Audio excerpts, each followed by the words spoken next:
We're recording. Our final episode of 2023. 2023? Shit, it's 2023. Is it over already? Fuck, I thought we were just getting started. What did I do this year? The last episode of 2022, and I think we're going to keep it short because I'm kind of tired. Yeah, that's generally how we feel at the end of the year. Tired. Yeah, well... Because we've been eating turkey and more turkey and sweets and... drinking. Yeah, and partying and not adhering to our normal exercise and health routines. And I think it's good to do, but it's really nice to return to those healthy habits. Well, let's be fair. We have kind of started our 2023 adjustments. It's been 4 days.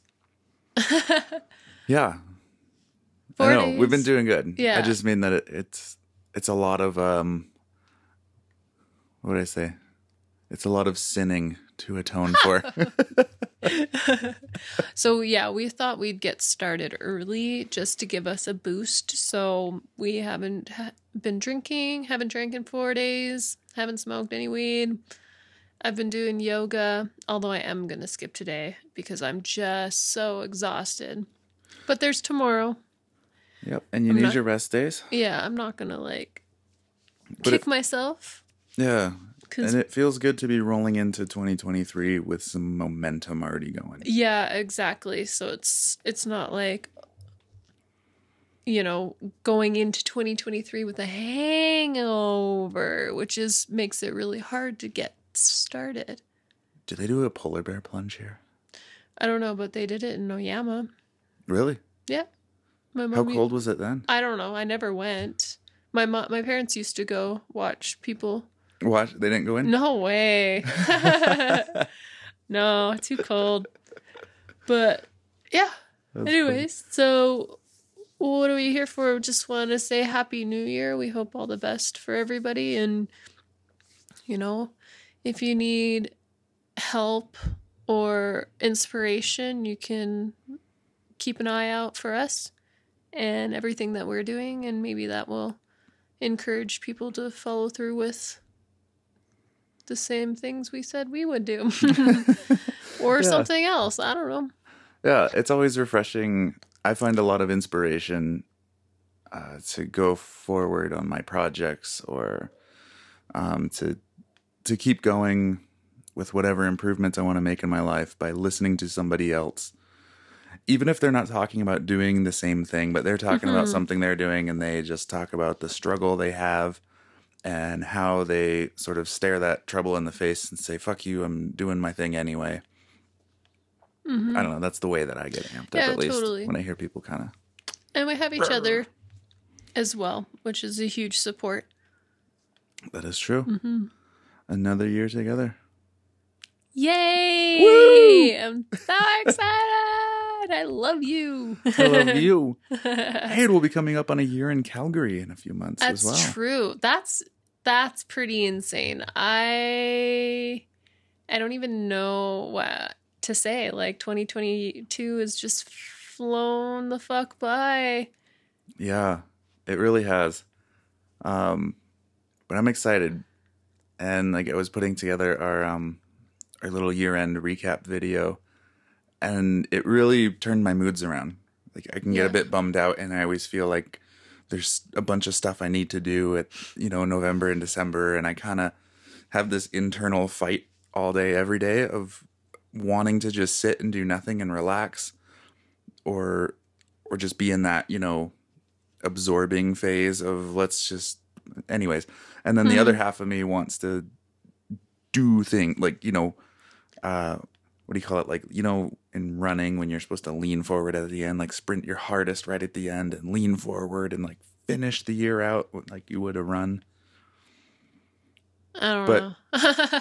That's my metaphor. I did some sprinting once and I remember that they said at the end, they're like, save your big energy boost for the last little bit. Yeah. And then make sure to always lean forward because that's what's going to go Yeah, over the yeah, line yeah. first, right? Like Yeah. some lean.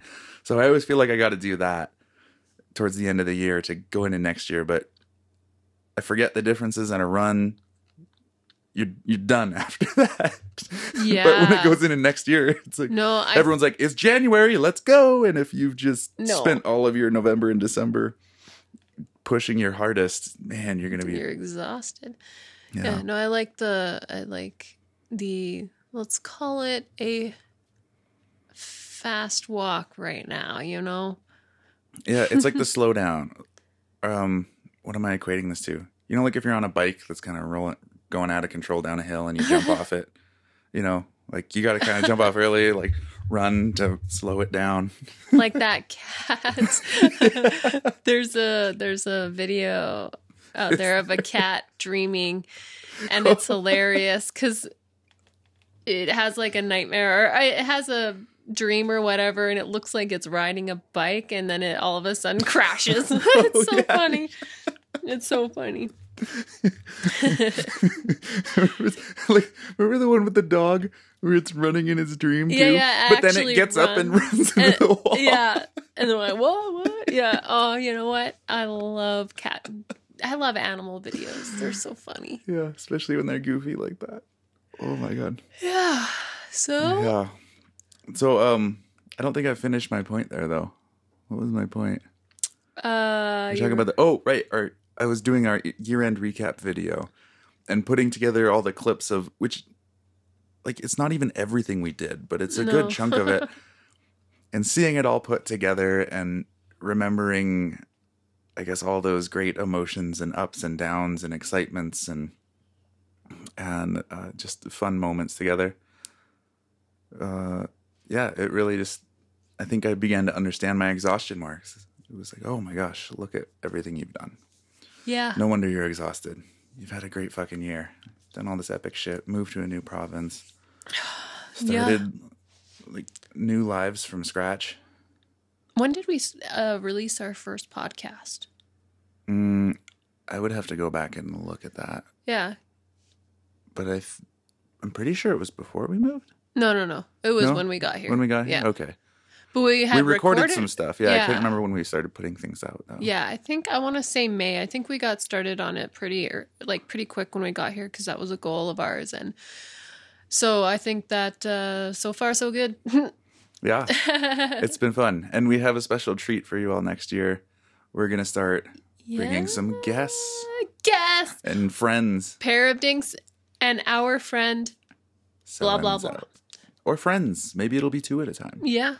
Who knows? Yeah.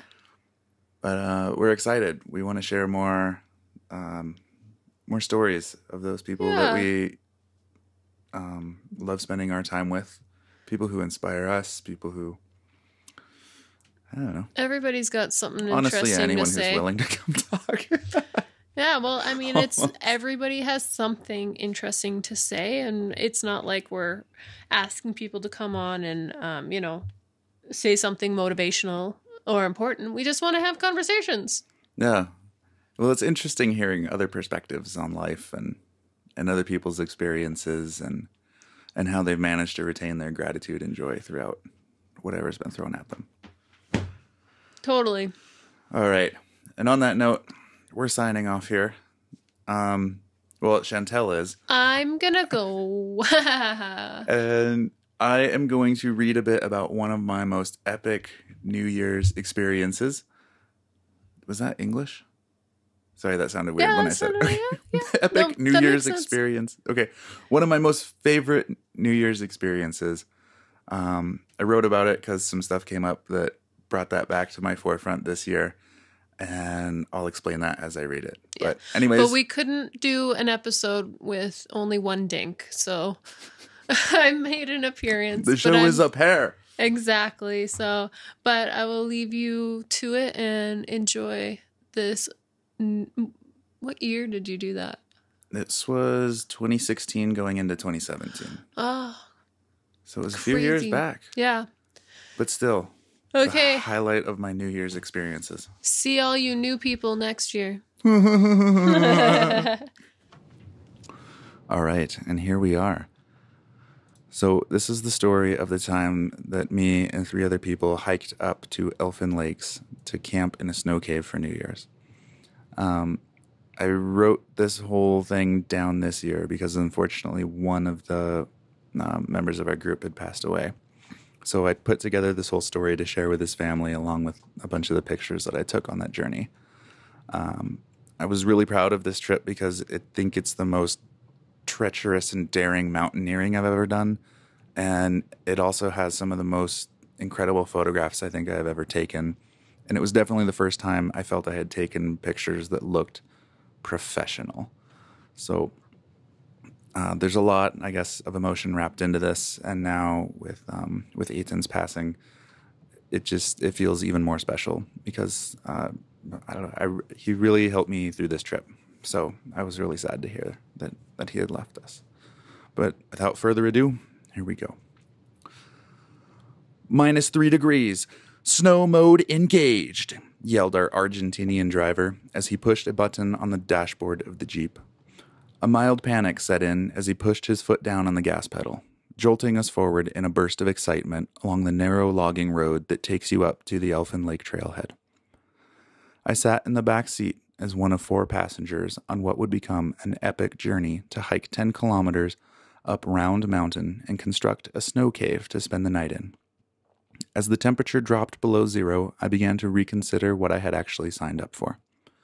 I had a few decades of experience in the mountains as an intermediate snowboarder and occasional day hiker, but I am definitely not an accomplished winter mountaineer. Eitan, our driver, and Konstantinos were our guides. My close college friend Gigi invited me on this trip, and she was good friends with Eitan's roommate Santiago. Looking back, I find it mildly insane that I agreed to go on such a perilous journey with 2 complete strangers, but I was immediately impressed by both their welcoming presence and extreme preparation for the adventure ahead, and extended to them the trust of friendship. If Gigi trusts them, I can trust them. It was December 31st, 2016, and we left downtown Vancouver hours before the sunrise and arrived at the Elfin Lakes trailhead as the sun awakened. I had bought my first professional camera and thought this would be the perfect opportunity to capture some once-in-a-lifetime photographs with it. The sun welcomed us to the Elfin Lakes trailhead, and I stepped into the cold morning air to take a few pictures of everyone gearing up. Eitan and Konstantinos had shovels and snowshoes and skis and poles and thermometers and altimeters and saws and cups and several foam pads and thick puffy coats, and I began to feel a bit bare. My excitement outweighed my fears, and I clipped my camera to the waist strap of my pack as we set off into the crisp December morning. The first couple of kilometers were quite easy, even in my simple leather and Gore-Tex army boots with no snowshoes attached. I was enamored by the snowy scenery, and we all shared in the joyous conversation of the magic that awaited us in the cave. Konstantinos explained how we would build our shelter, and his guidance inflated my confidence. The weather was clear as we neared the halfway shelter. A few Canadian jays flitted around the airspace of the shelter, and Eitan became visibly excited and poured some grains into his hand. The jays flocked to him, with no trace of fear, and landed on his fingers to eat straight out of his hand. He laughed and excitedly yelled for me to take a picture. We spent a half hour warming our feet in the shelter and spoke with the other hikers about conditions. It didn't look good.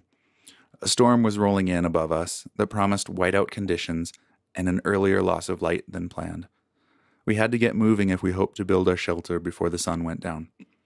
My toes had barely regained feeling when Konstantinos ordered us to strap on our gear and prepare for the next leg of the ascent. I stuffed a few more hot packets into my army boots and promised my toes that I would bring them home safely. Another group led the way up the steeper second ascent, and I snapped pictures from the back of the group as we disappeared into the whiteout blizzard, like a plane climbing through the clouds. Konstantinos charged forward on his skis so that he could start the cave building process, and Eitan held back to make sure Gigi and I didn't get lost in the blizzard. My lack of snowshoes made the journey slow and taxing. The snow on this half of the trail was deep, and the wind was strong. Visibility was maybe 50 meters, and the temperature had dropped to nearly -30 degrees Celsius. Our only guidance came from the bright orange stakes that had been placed along the trail during warmer weather. The trees were no longer green, and they hung their heads to bear the weight of hundreds of pounds of snow and ice covering their bodies. We climbed a steep hill, and the full force of the unobstructed wind welcomed us to a great plateau. A few trees called this flat land their home, and they stood like fallen monuments to the spirit of adventure. I couldn't help but feel like I was walking through a graveyard, and the very real threat of freezing to death crystallized in my mind. Eaton's silhouette was visible as a small speck of darkness along the horizon, and with no orange posts in my line of sight, I continued to hike towards him. With each step, his dark outline grew larger. When Gigi and I caught up with him, he pointed to the hill that lay ahead of us. With a childlike excitement, he brought out his Pokemon-themed sleeping pad and proclaimed that he would ride it through the snow. I unclipped my camera and got in position to capture this epic ride. He ran a few awkward duck-like steps in his snowshoes and launched himself up into the air, expertly throwing the board under his body in preparation for landing. The snow sucked his body in, and he went face first into the fresh powder of snow, and his legs reaching up to almost touch his head. The shovel and other metal pieces of gear that he attached to his bag made a loud clanging noise that announced his comical failure, and I continued to snap away as he picked himself up and joined Gigi and I in laughter. We all hiked down a shallow hill off the plateau and into a section of the mountain that protected us from the harsh winds of the storm. With each step, my feet grew more distant from my body, and the pain of the cold disappeared along with all other sensations in my feet. How many toes do I really need to survive? I began to ask myself with each step. I did a mental scan of my body. My core was beginning to feel the sub-zero cold. It must be from my cotton sweater that was now soaked in sweat beneath my thin jacket. Due to either a lack of money, time, or experience, I had neglected to acquire the appropriate non-cotton mid-layer this kind of journey required. I convinced myself if I keep moving, I can make it to the shelter and dry my sweater overnight against the fire. The warmth of my sleeping bag will keep me alive as it dries. With no wind, I could enjoy the beauty of the snow-covered landscape. And soon the outline of the Diamond Head Ranger Station suddenly appeared in a grouping of trees ahead of us, and I stopped to take a picture of Ethan trudging through the snow. I didn't know it then, but this picture would later become iconic in my own development as a photographer. The Elfin Lake shelter came into view a few minutes after we passed the ranger station, and a smattering of tents, skis, and poles dotted the white landscape around it. We found Konstantinos furiously digging in the snow, and he instructed us to quickly begin our duties as we had lost an hour of light due to the storm, and we needed to work quickly to build our shelter while we could still see. He had already dug out the entryway, and Ethan would help him shovel the snow out of the cave as Gigi and I walked and walked and walked in circles above the cave to pack down the roof so it wouldn't collapse on us. I was tired, hungry, and poorly insulated. Hours passed. The wind picked up and the light dimmed. Snow whirled around us like the magic of a Doctor Strange scene in a Marvel movie. Konstantinos furiously cut away blocks of snow with his saw, and we began to stack them around the roofs that Gigi and I had packed down. The idea is that the blocks will stop someone from walking on top of us and potentially collapsing the cave. A few hours after darkness fell, Konstantinos proclaimed our cave was done, and we headed into the shelter for a late dinner. The shelter was packed with other hikers who were drinking, playing games, dancing, and swapping stories. There was no space left around the fire for me to properly dry my sweater, and in my exhaustion, I threw my sweater on top of a bunch of other gear and hoped it would dry. The cave we dug was impressive, but not large enough for the four of us to comfortably sleep in. Gigi opted to stow away in the warmth of the shelter for the night. I contemplated joining her, as the warmth of the fire enticed me to abandon the adventure in exchange for comfort. Ethan would have none of that. I must spend the night in the cave. The clock struck midnight, and after a brief celebratory drink with our fellow hikers, we put on our gear and returned to the cave. Ethan noticed my still soaking wet sweater. "You can't wear that! You'll freeze to death!" he exclaimed. "Here, I have an extra mid-layer. It's not the warmest, but you will survive," he said, and he handed it to me. I graciously accepted and hung my sweater for the night. In the cave, Ethan noticed another issue. I had only one sleeping mat. "You need 2 mats for snow. Use the extra solid mat and your thermarest on top of that so the cold doesn't get into your body," Ethan said as he handed me another piece of extra gear. It was as if he had prepared for my unpreparedness.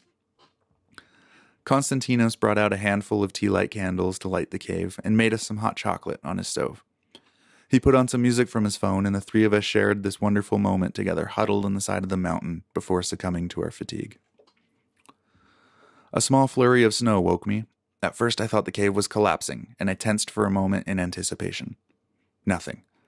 I had been sleeping near one of the air vents, and some snow had fallen down onto my face. A pool of gratitude formed in my chest and radiated out through all my extremities. I had survived. I'm still alive. I look over and I see Ethan and Constantino stirring as well. We had done it. The morning light illuminated my final error. I had left my boots outside of my sleeping bag near the air vent. They were frozen stiff and full of snow. I plunged my feet into them anyway, and we birthed ourselves into the crisp, clear morning to begin a new year of life. The storm had passed, and a breathtaking panorama view of the Canadian Cascades against a deep blue sky greeted us. After a quick breakfast, we began our descent. Konstantinos proclaimed the weather had warmed to minus 15 degrees today, which kick-started our excitement. The descent exposed all the beauty the storm had covered up. Ethan was so energized by the glory of it all that he kept running ahead of us with the fervor of a toddler who had just discovered the freedom of walking. The snowshoes caused him to run with an exaggerated gait that seemed to reinforce his childlike excitement for something that most people consider ordinary. To this day, I still credit Ethan with my survival of that trip. He taught me to be prepared and to help others on the mountain.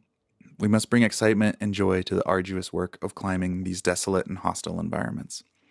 His enthusiasm in facing down a blizzard is a reminder that attitude is everything.